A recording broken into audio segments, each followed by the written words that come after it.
Hi,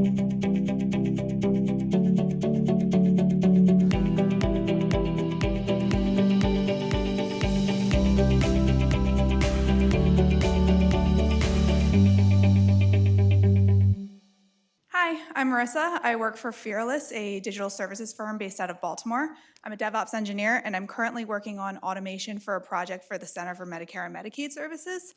I'm here to talk about non-technical skills for technical people.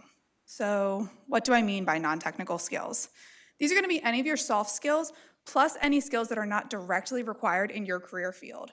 But these are important skills because they affect the way that you complete your day-to-day task. So there's something you want to bring to the front of your mind and work on in the future.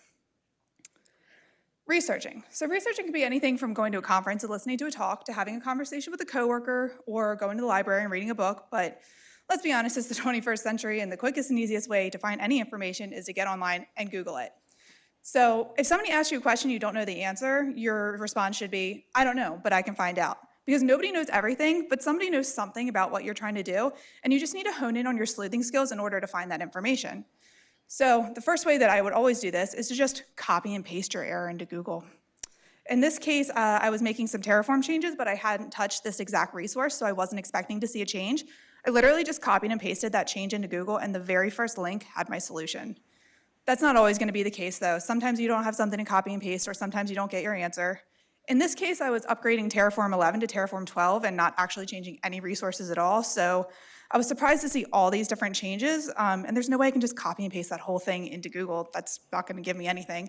So you need to be a little more vague and use keywords. So in this situation, I see the mounts are changing, so I'd Google something like Terraform mount reorder upgrade or Terraform subnet change upgrade, and that'll get you a bunch of different links that you will eventually be able to find your solution.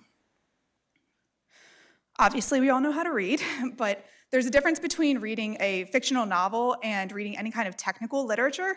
If you're reading a technical book, you want to make sure you're taking notes and bookmarking things that you want to come back to or you know you'll use in the future. But more often than not, we find ourselves looking at documentation. If you're reading documentation, make sure you read it thoroughly. Somebody's trying to teach you how to do something. There's not a bunch of extra fluff in there. You shouldn't just be blindly copying and pasting commands without reading the comments because who knows what you're going to end up doing. So those first two skills were all about learning. You do not want to have to reread all those things and re-research everything, so document, document, document. Make sure you're taking notes that make sense to you so you can reproduce what you did the first time. And I would suggest that you publish these, even if only internally for your coworkers to use. So if you're making a document that other people need to look at, make sure it's clear and concise with comments and reasons why you did things, as well as copy and pastable commands with optional arguments. Don't just dump everything from your terminal because nobody's going to know what that means. Nobody's going to be able to reproduce that in their situation. As we all know, there's people from different walks of the earth in the technical field, and not only that, but you're going to be dealing with non-technical people daily, whether it be a customer or an office admin. You need to know your audience and be able to communicate with all of these different kinds of people. So, in general, treat everybody with kindness and respect. If you're having a conversation with somebody, you want to make sure you get your point across, but don't speak over them in order to get that done. Make sure everybody feels comfortable in the situation you're in. Daily communication is something that is especially important if you or a coworker is remote.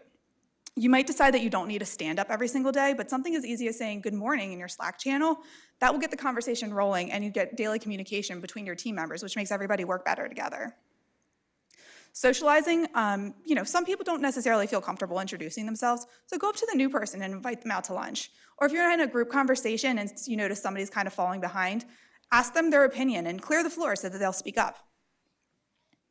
There's oftentimes a stigma about asking questions in a public channel. Is it a dumb question? Does everybody else already know the answer?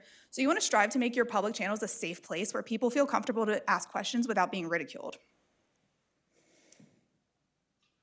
If you're explaining something to somebody and it's a technical thing, you have to be careful to give enough detail so that they understand what you're saying, but not be condescending. So I like to preface my things with, I'm going to start from the beginning, but please let me know if I'm going too deep into something that you already know about.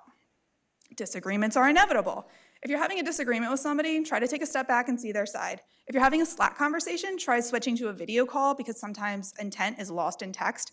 And if you're really not getting anywhere, invite a third party to be kind of a mediator in the situation. So these are just some of the skills that I find most important at my day-to-day job as a DevOps engineer, and my hope was that it brought the attention to you guys to think about what skills you either have or you don't have that you can work on to help excel you in your career. And I realized I only had 19 slides, so my 20th slide is just my contact information, so feel free to reach out to me if you want to talk about this or just find me at the conference. I'd love to know your thoughts. Thanks, guys. Thank you, Marissa.